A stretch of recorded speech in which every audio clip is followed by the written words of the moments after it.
one thing. All one thing. And it will come automatically if you trust that following your joy at every given moment is in fact what you need to do. But that's up to you. I would never tell you that you must.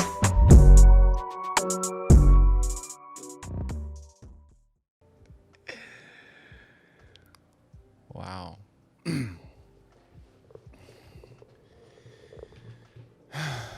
Well, hello, everyone.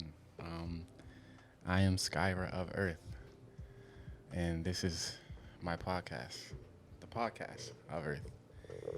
And I'm just geeked out right now, so give me a second. I can't believe that I'm actually doing this podcast. I bought this equipment a week ago, and it's just been sitting here creating excuses, creating reasons as to why I've not started this. But I'm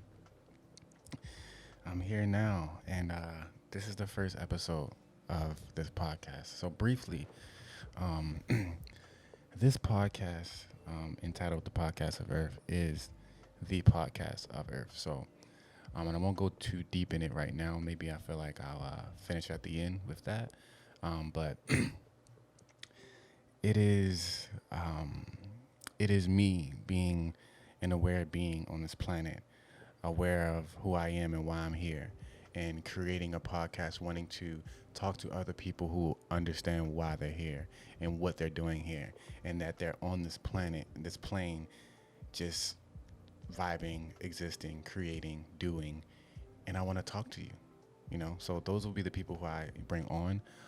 But for right now, it's just me wanting to get all of this knowledge and information out of my head.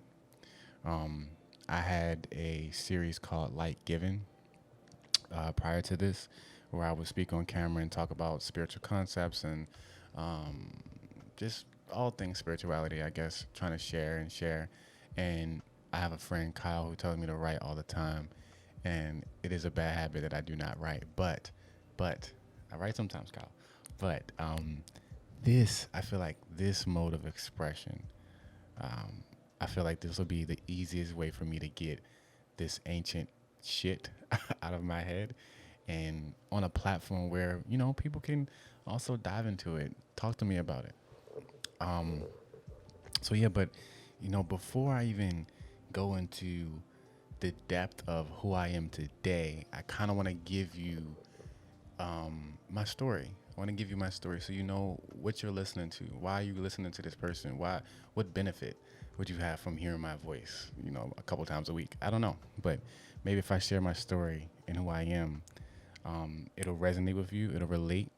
You can relate, rather. And I don't know. Maybe it'll just intrigue you to want to listen more. So I'll start with, and this is going to be fun for me. Bear with me, though. Bear with me.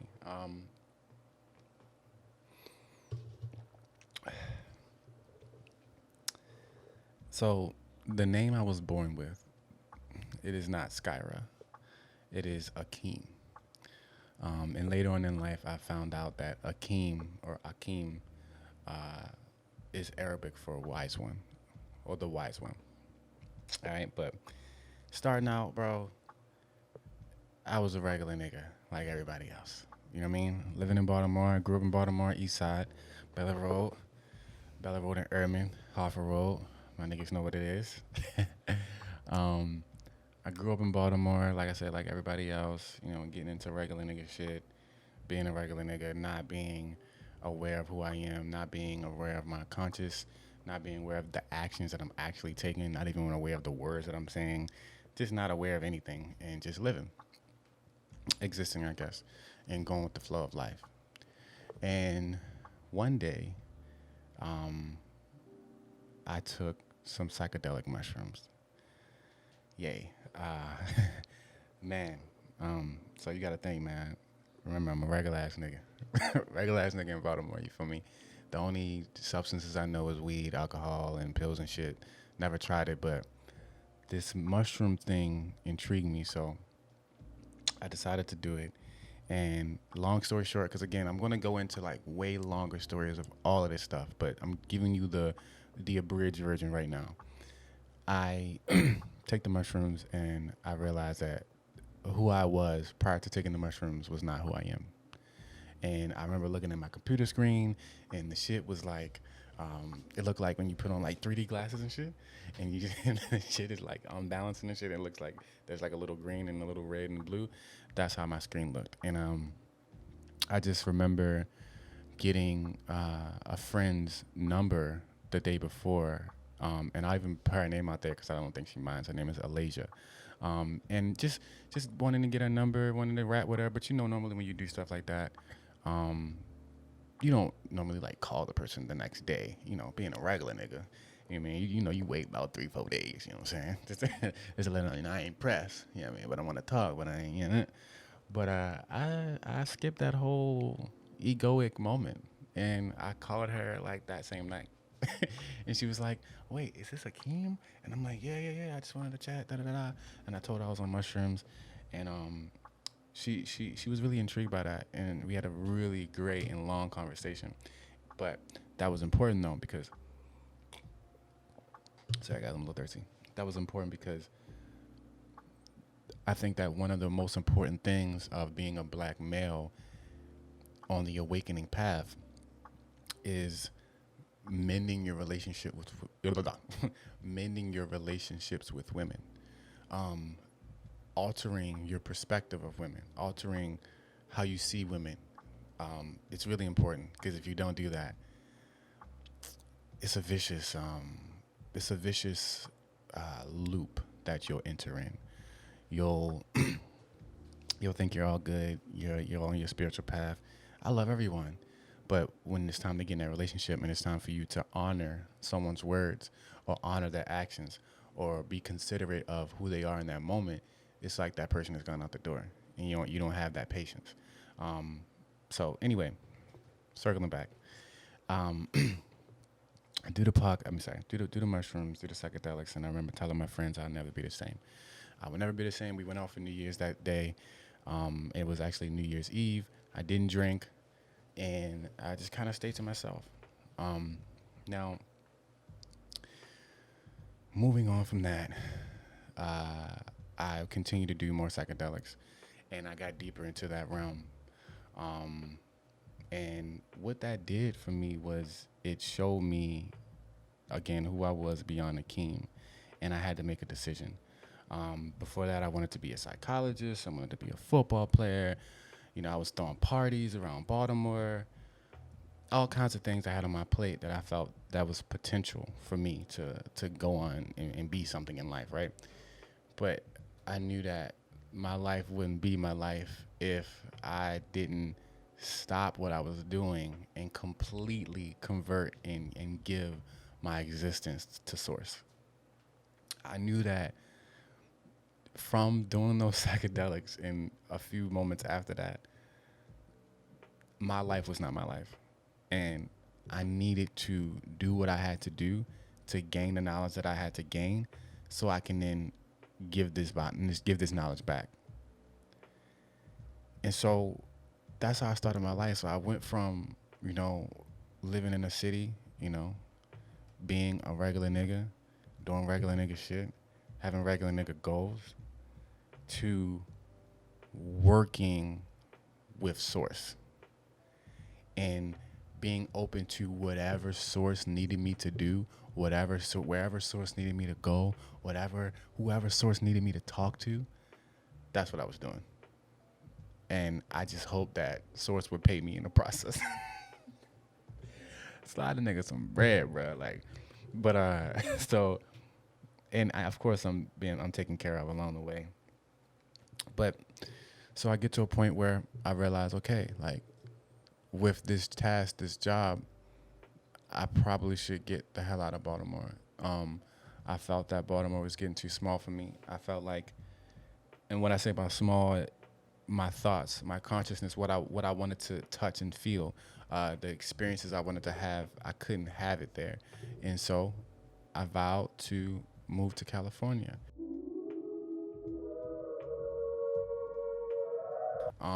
California is a place that my father always wanted me to live in and always be. And I eventually got there. Me and my friend Kyle, we came out here and for my birthday one day, and Went back to Baltimore and was just like, yo, like, why don't we just move there? So we moved, right? So now I save up about $5,000, and I'm like, all right, Kyle, we gotta go. Let's do this. So we map out an entire trip across the country. So I'm on Instagram and I would see different locations of mountains and rivers and hikes and blah blah blah. And I mapped it all out and we took the road trip. So we were on the trip for about 30 days coming over here. Um, Stopping everywhere for however long we wanted to stop. And what it was it was a trip to further the spiritual journey. We felt like we needed to get somewhere. We felt like we needed to get what we were seeking. There was a higher version of us that we didn't have access to that we needed. So on this road trip, that was part of the reason. It was like, okay, you're gonna leave Baltimore and you're gonna start soaring out and start expanding and doing your thing. So on that trip, we stopped in Sedona, Arizona. For those who don't know what Sedona is a highly charged place in Arizona. It has vortexes. It's like a spiritual Disney World for adults, I guess, in a way. Um, so this is a place that we really wanted to go to because we heard many things about it. So we get there and we take a guy's class, and this guy's class, it was entitled Enlightenment and Laughter. And I don't remember his name. I really do wish I remember his name, but um, I remember by the end of the class, he had pointed me and Kyle out specifically, and he told us that y'all were already where you wanted to be. And he said it a couple times, and when he said it, we were kind of taken back. We didn't really understand, like, okay, like, what do you mean we are already what we're supposed to be? Because we took this whole trip to find ourselves. And so you telling me I took this whole trip for nothing? You telling me I was already who I was? And that changed everything. It it made me realize that yes, I'll be learning things. I'll be becoming more of who I am through the journey, but I'm already. You already. You know what I'm saying? Everybody that's born is already. You already. And you just getting in the way of that, right? So we learned that. And I remember at this time, we weren't even listening to music. We were so focused on being God that we didn't want to hear any rap music. We didn't want to eat any foods that would slightly tamper our mood. We were just so rigid. And I remember that day we decided to like eat fish and shit. Like we just we decided to get something else outside of a salad, and we decided to listen to music that was not like Alan Watts and Abraham Hicks, and it was the most beautiful thing ever. It was the most beautiful moment, like keeping these things for myself in the name of higher consciousness, just to realize that all of it is higher consciousness and I can enjoy my life. Really important. Message. Because a lot of people out here on the spiritual journey, and in the name of being this higher consciousness being that they were told they were or that they needed to get to. Anyway, a slow nugget, like I said, I have so much knowledge. I'll just save that for later. Save that for later. I feel like I really want to get through my story. So after, well, I'll backtrack a little bit, but it's still moving forward. Being in LA, I got out with a friend.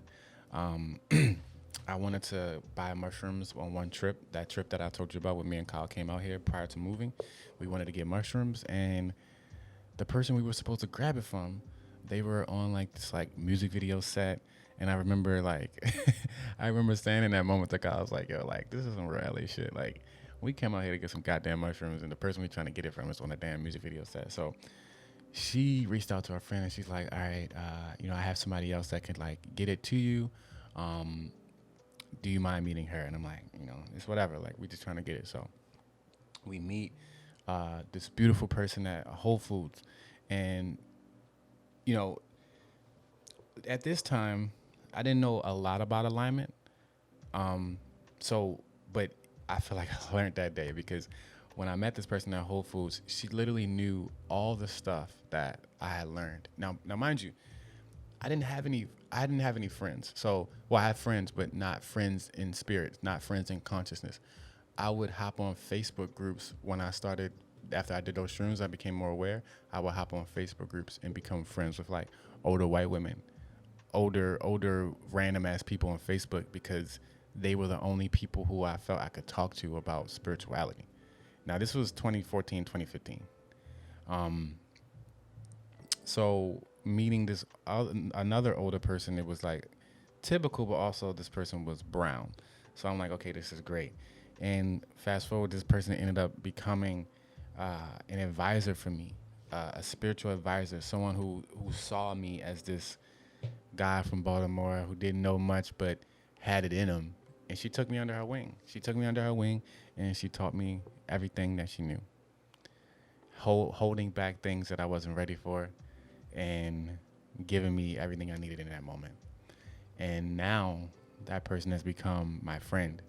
Um, I love you, Annie. But yeah, at that moment, she was like an angel. She was like the person I needed to meet to continue to believe that this was possible. Now, like I told you, I moved out to LA with Kyle. We get here, and shortly after, Kyle realizes that, all right, this is dope, but this isn't for me.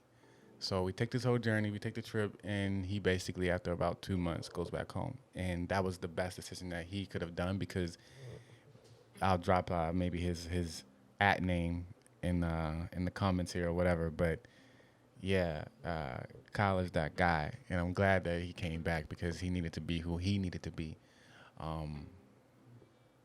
That's important. You can never be what someone else wants you to be because they feel you should be that.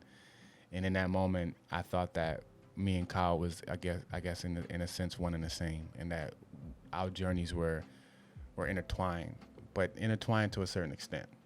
So, and I learned that because he left, and he did leave me with a car that we drove over. But shortly after that, I became homeless. I was living in my aunt and uncle's home in LA in Gardena, and I remember realizing that they wanted their house back. You know, they're older parents, older adults. They don't want their nephew living there.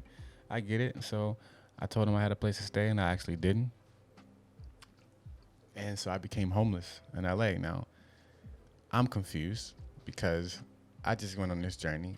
Someone just told me I was God. I'm taking on the task and walking the path of helping others and doing whatever Source wants me to do. And now you're telling me I'm homeless? That shit was crazy. You know, I'm in a car like thinking like, damn, I was just throwing house parties. I was just that guy. Like I was just the photographer that you wanted to meet up with. I was just the guy that you wanted to chat with about spirituality. I knew how to be happy. I had the secret to happiness. And here I am in a damn car. One of the greatest things that could have happened to me, living in a car, showed me another side of life. Let's say that. It showed me the bare minimum. And I think that if you're looking for the grand reveal in life, life is going to take something from you, you know, some deep, whether it be everything or just enough, you know. And I think that it pretty much took everything. I was dating somebody at that time, and we broke up, and I just felt extremely lonely out here. But that was the test for me. That was the test that Source was putting me through. It's like, nigga, you want to work for me? Then nigga, you have to go through some shit straight up. So I decided, you know, regardless, I'm staying. I know who I am, and I know what I decided to do, and I'm not going back home. Of course, my mom was like, you know, you can come back home.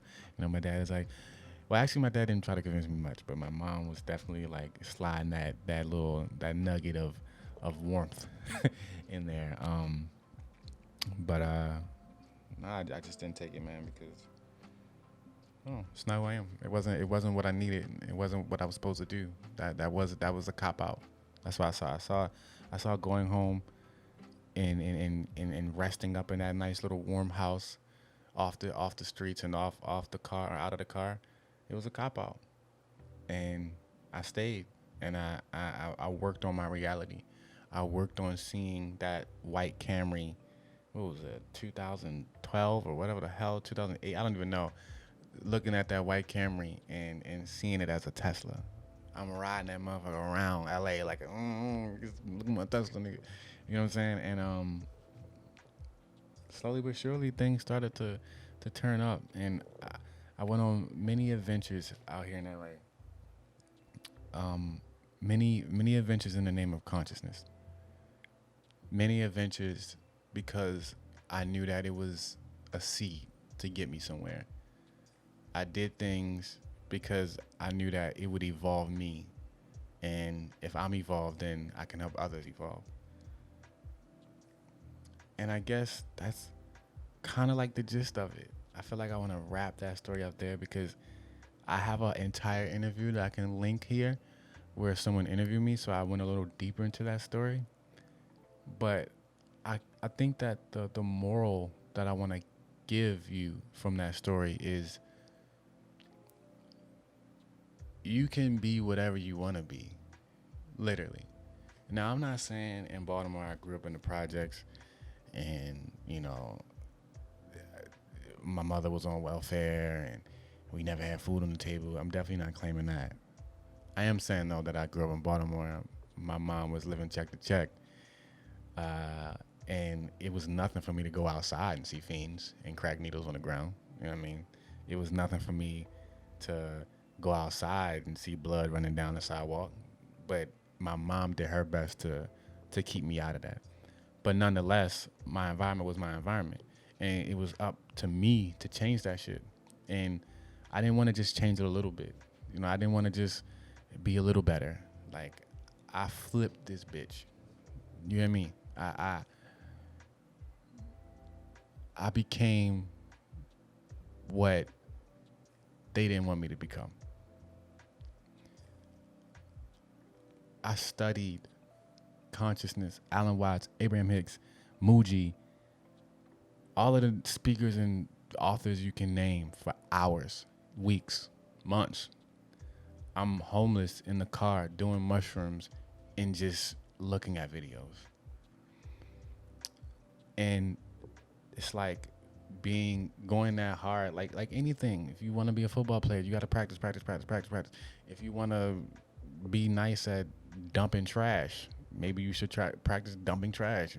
Practice whistling on the truck. I don't know, nigga, but either way, whatever you want to do, you have to be obsessed with the shit. It has to be an obsession. And I became obsessed with consciousness. I became obsessed with evolution. I became obsessed with taking my mind to a place that is unimaginable. And in being able to simplify it. Being able to fucking simplify the unimaginable so I can help my niggas.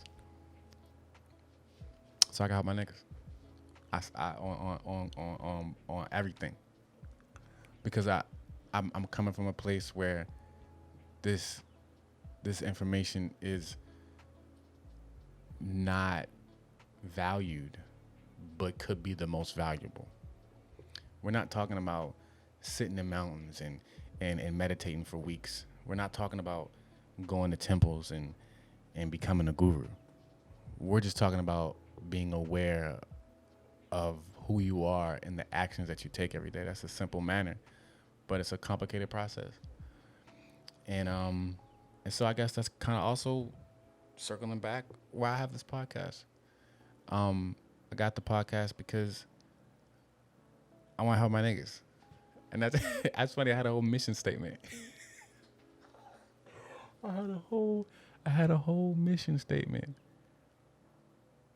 But maybe I'll flush that mission statement out later. I think that what I want to say right now is that I became who I become this highly intelligent, highly advanced, incredibly aligned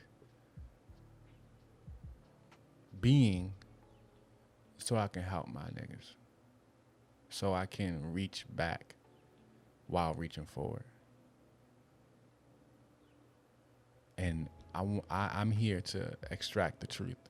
I'm here to, because everyone always says that there's two sides of a story. Who gives a fuck? Because they're stories. There's a truth in the middle of the two sides. And that's what I'm going at. That's what I'm going after. That's what I'm going for. That's what I care about. And that is completely reliant on personal experience, for the most part. So I'm here to bring my personal experience, to speak on it passionately, so it can be seen as some sort of truth. And maybe it being seen as some sort of truth allows you to insert it in your life and see where it could fit, see where it could be applied. I don't care if you follow anything I say. I really don't, because that's not my life. This is my life. My life is the passion of sharing. And that is not relying on who receives the sharing. I'll keep doing this all day, because I know eventually it's going to hit somebody somewhere deeply.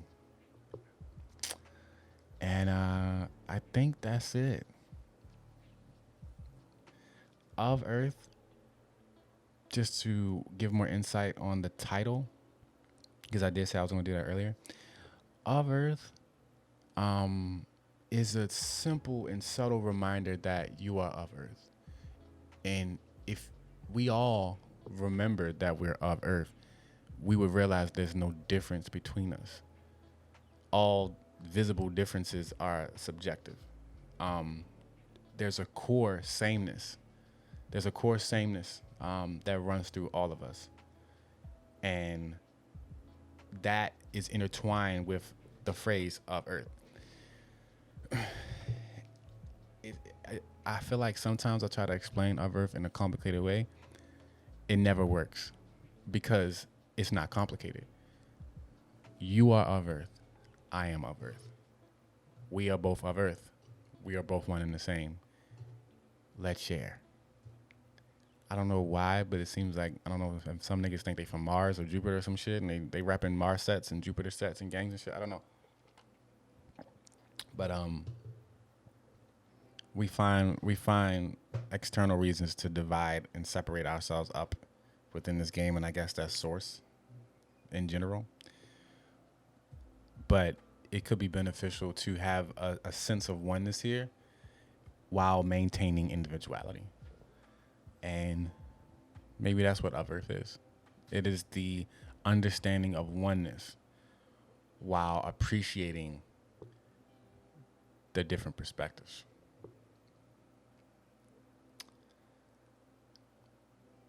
I want to do a shameless plug, but not even mine. Shout out to Aheadco. Aheadco is a brand that I love, and on their shirts it says, "The pursuit of unified perspectives." And like, the pursuit of unified perspectives. It's like in that phrase, they know that there are multiple perspectives, but there's a unified silver lining within them all. And that is of Earth. So I won't continue to talk. It's so funny. I told my fiance that this episode is going to be a fucking hour. I don't know who the hell I was kidding. We're at 28 minutes. And I think I can leave it here. So this is me. This is Skyra. And I know I did not even tell you how I got my name, and that won't come here. You got to stay tuned for that, because it's exciting. I have a lot to share. Many stories, and I'm excited to share them. I've been keeping a lot of information locked in my internal palace, or I share it with Kyle or my fiance Sunny, and it doesn't go anywhere, and that's fine. People don't need to know my life story or need to know the things that I have in my mind, but that would go completely against why I'm here. And I'm here to share. I'm here to to give what has been given to me, because it's not mine. It's not mine. The information I'll share, the truth, the one truth that I'll share, it's not even, it's the same truth you got. It's the same truth we all got. I'm just here saying it. So that's it. I am Skyra, and as I will always tell you, exploration is enlightenment. Peace.